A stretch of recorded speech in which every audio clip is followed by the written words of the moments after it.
how are you all? So welcome to my channel.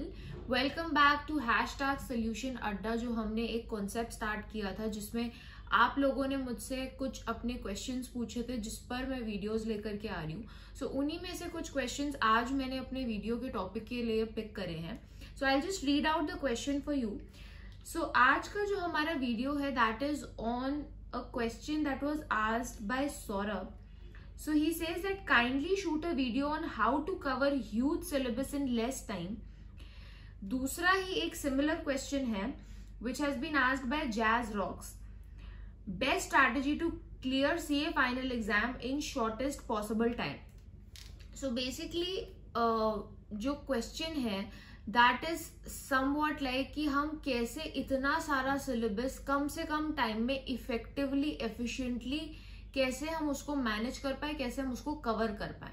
और ये बहुत से लोगों का क्वेश्चन होता है, ठीक है, कि अब मेरे को टाइम तो बहुत ही ज्यादा लिमिटेड मिला है और मैं उस लिमिटेड टाइम में कैसे स्मार्ट वर्क करके सारी चीजों को कवर कर पाऊं. तो आज की वीडियो में मैं आपको कुछ टिप्स बताने वाली हूँ जो पर्सनली मैंने फॉलो करी थी जब मेरे इतने अटेम्प्ट्स लग गए थे और मेरा इतना ज्यादा टाइम वेस्ट हो गया था और बहुत ही कम सिलेबस कवर हो पाया था. तो तब मैंने ऐसे कुछ टिप्स एंड ट्रिक्स फॉलो करे थे जिससे मैं काफी इफेक्टिवली अपने टाइम को यूज कर पाई थी. आई एम डेफिनेटली श्योर कि इस वीडियो में बताई गई हर टिप आप लोगों के लिए बहुत ज्यादा इंपॉर्टेंट होने वाली है. ट्रस्ट मी, अगर कोई भी टिप आपका 1 से 2 घंटा भी सेव कर पा रही है then that is a lot of time. ठीक है, okay. So guys let's get started. So tip number 1 is कि हम अपने जो मेरा इतना ज्यादा बड़ा सिलेबस है उसको हम किस तरीके से अपने लिए समराइज कर रहे हैं उस पर्टिकुलर कंटेंट को. आपके पास एक बुक है, मान लीजिए लॉ की या ऑडिट की, ठीक है, that is a 400-500 pager book. So how are you actually summarising that content for you to read it for the next time. ठीक है, 2 टाइप के लोग होते हैं. पहला तो भाई कि मैंने पढ़ा, बुक में जो पढ़ा और फिर मैंने उसमें कुछ भी मार्किंग नहीं करी, कुछ नहीं करा, कुछ हाईलाइट नहीं करा एंड नेक्स्ट टाइम मैंने फिर से उठा करके पूरी बुक पढ़ी. ठीक है, वहीं एक दूसरा स्टूडेंट है जो कि उसने बुक उठाई और जब उसने अपनी फर्स्ट रीडिंग करी तो फर्स्ट रीडिंग करते वक्त ही ऑब्वियस ही बात है कि एक पर्टिकुलर पेज में, एक टॉपिक में ऐसी बहुत सी इररेलेवेंट चीजें होती हैं, ऐसी बहुत सी चीजें होती हैं जो रिपीटेड लिखी होती हैं. ठीक है, तो फिर अब मुझे बार बार जब मैं नेक्स्ट टाइम पढ़ रही हूँ तो वही सेम चीज बार बार पढ़ने की कोई जरूरत है ही नहीं. तो इसीलिए जब मैं अपनी फर्स्ट रीडिंग कर रही हूँ तो जो मुझे इंपॉर्टेंट लग रहा है उसको मैंने उठा करके उसी वक्त एक पर्टिकुलर कलर के हाईलाइटर से मार्क कर लिया. ठीक है, जब मैं नेक्स्ट टाइम अपनी बुक को उठा करके पढ़ रही हूँ तो मैं सिर्फ और सिर्फ हाईलाइटेड पोर्शन पर ही अपना फोकस डालूंगी. इससे मैंने क्या किया कि अपनी 500 पेजर की बुक को मैंने अपनी फर्स्ट रीडिंग में ही एक 300 पेजर बुक इफेक्टिवली बना लिया. जब मैं नेक्स्ट टाइम उस 300 पेजेस को पढ़ूंगी तो अगेन मैं अपने एक दूसरे कलर के हाईलाइटर को यूज करके उसमें से भी और जो मेरे को रेलेवेंट लगता है उसको मैं मार्क करूंगी.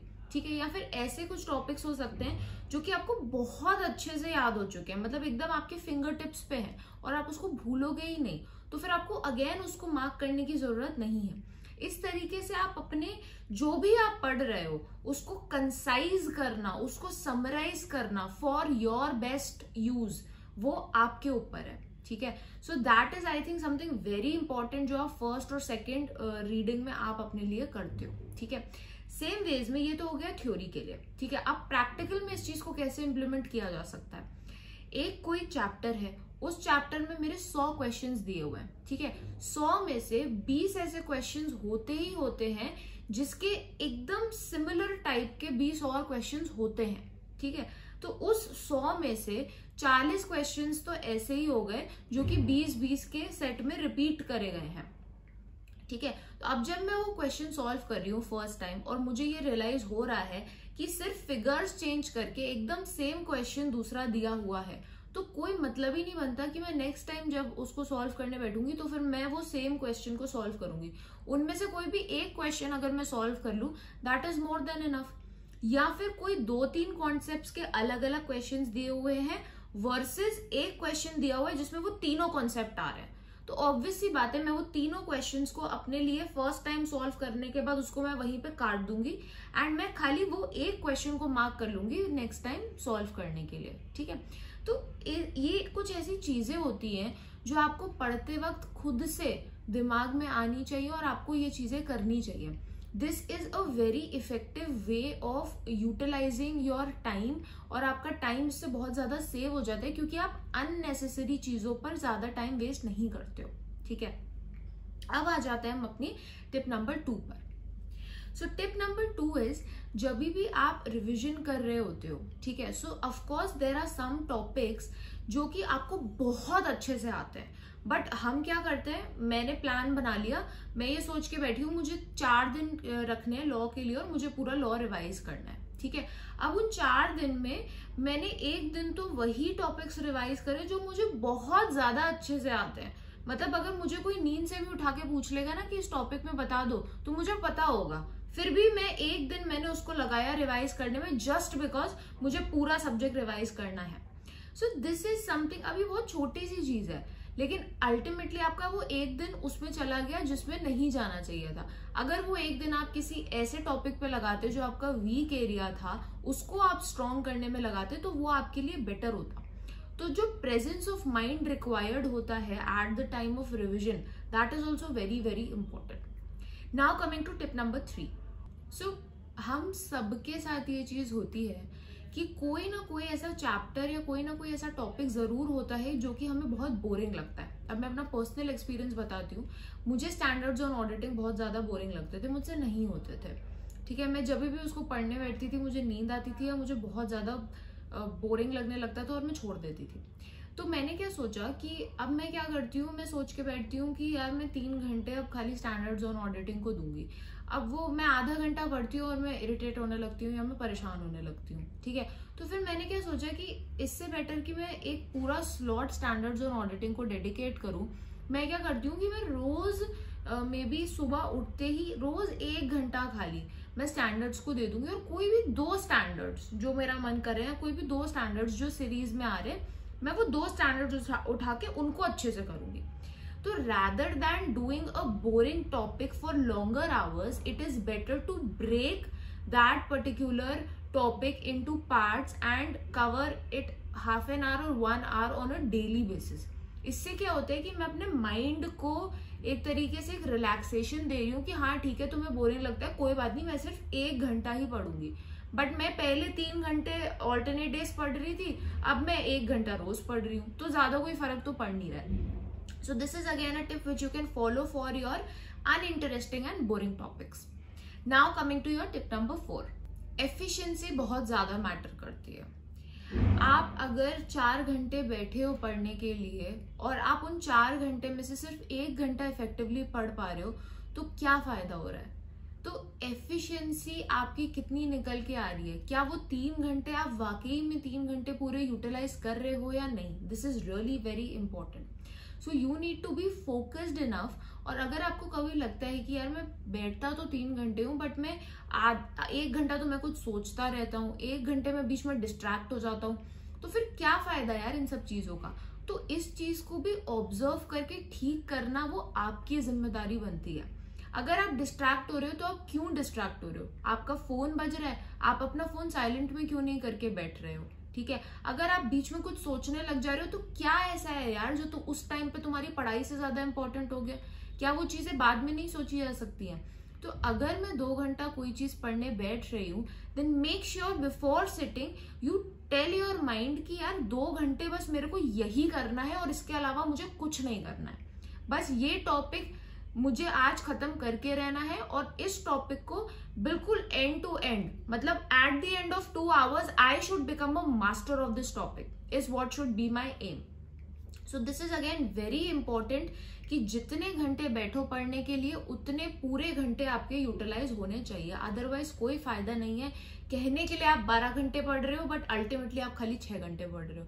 आप बीच में सो जाते हो, आप डिस्ट्रैक्ट हो जाते हो, फोन चलाने लग जाते हो। ये सारी चीजें आपकी प्रॉब्लम है और आप ही इसको ठीक कर सकते हो। Okay, now coming to your tip number 5। सो रिविजन की शायद जो एक इम्पोर्टेंस है वो हम शायद नहीं समझते हैं। कि हमें किस तरीके से रिवाइज करना चाहिए। अब मैं अपना पर्सनल एक्सपीरियंस शेयर करती हूँ। मेरा फर्स्ट अटेम्प्ट था जिसमें मेरे बहुत ही बकवास मार्क्स आए थे, तो उसमें मैंने बहुत पढ़ती थी, मैं बहुत ज्यादा पढ़ाई कर ली, मतलब 12 घंटे 14 घंटे कुछ नहीं था, ये तो मैं पढ़ती ही पढ़ती थी। ठीक है, अब पढ़ तो मैंने सब लिया, 3 महीने मैंने अच्छे से पढ़ लिया एंड आई वाज लाइक कि चलो दिशा तुमने सारे के सारे सब्जेक्ट्स कंप्लीट कर लिए। अब कोई सब्जेक्ट अगर मैंने 2 महीने पहले पढ़ा था, उसको मैं 2 महीने के स्पैन के बाद जाकर के उठा रही हूँ रिवाइज करने के लिए, क्या वो एक सही डिसीजन है? क्या आप अगर आप उसको 15 दिन या 20 दिन के बाद ही उठा लेते, तब आप उसको रिवाइज करते, तो आपको कम टाइम लगता है, या फिर आप उसको 2 महीने बाद उठा रहे हो और तब आपको कम टाइम लगेगा? अब हुआ क्या कि 2 महीने बाद मैंने सब्जेक्ट उठाया और मेरे को ऐसा लग रहा है कि यार मैं तो ये पहली बार पढ़ रही हूँ। आई एम श्योर ये सबके साथ हुआ होगा। ये क्यों हो रहा है? क्योंकि एक रिविजन पैटर्न जो हमें फॉलो करना चाहिए, हम वो पैटर्न नहीं फॉलो करते हैं। हमने क्या किया, पढ़ लिया एंड वी आर चलो यार मैंने तो पढ़ लिया, ये सब्जेक्ट तो मेरा कंप्लीट हो गया। अब उस सब्जेक्ट को उठा के मैंने किनारे रख दिया एंड फिर मेरे को उस सब्जेक्ट से कोई मतलब ही नहीं है। नहीं, this is a very very wrong approach. ठीक है, आइडियली हमें क्या करना चाहिए, हमने कोई टॉपिक पढ़ा, ठीक है, वो टॉपिक पूरा पढ़ने के बाद एक बारी मैंने रन थ्रू कर लिया 15-20 मिनट में उस टॉपिक को, उसके बाद मैंने हफ्ते भर के अंदर फिर से उस टॉपिक को उठाया और उसको एक बारी फिर से गो थ्रू कर लिया। उसके बाद मैंने 15-20 दिन में फिर से उस टॉपिक को उठा के एक बारी, यार कितना टाइम लगता है, आधा घंटा लगता है, 20 मिनट्स लगता है, लेकिन बजाय कि मैं उसको मतलब 20 दिन बाद या 2 महीने बाद या 1 महीने बाद उठाऊं और मैं उस पर पूरा 1 दिन 2 दिन वेस्ट करूं, इट्स बेटर कि मैं उसको एक कम इंटरवल्स में उठा करके उसको रिवाइज करके एकदम मतलब उसको इतना स्ट्रांग बना लो आप कि वो आपके दिमाग से हिल नहीं सकता। Because always remember, the more you revise, the more that topic gets engraved in your mind. Okay, so you need to follow that proper revision pattern. That is very very important. Okay, now coming to your tip number 6. So बहुत बार हमें लगता है कि हमें अपनी study material को change कर लेना चाहिए। मुझे लगता है कि यार क्या मेरे 20 नंबर आए, पक्का मेरी बुक की गलती होगी। ठीक है, मतलब कई बार हम अननोइंगली ऐसी चीजें कर देते हैं। ऐसा अगर आपकी जो बुक है वो आईसीआई की ही मटेरियल है या फिर आईसीआई की ही मटेरियल के हिसाब से बनाई गई है, तो फिर बुक की गलती कैसे हो सकती है? अगर तो आप ये बोलो कि मेरी जो बुक है उसमें स्टडी मटेरियल की लैंग्वेज ही नहीं यूज्ड है, सेल्फ एक्सप्लेनेटरी लैंग्वेज यूज्ड है, then I take your point कि हाँ ठीक है बुक चेंज कर लो। ठीक है, लेकिन बहुत बार हम ऐसे ये बहुत बड़ा डिसीजन है कि आप अपनी बुक चेंज करना चाहते हो। Why I am saying this, क्योंकि जिस बुक से आपने पढ़ा है उस बुक की ही विजुअल पिक्चर्स आपके दिमाग में है।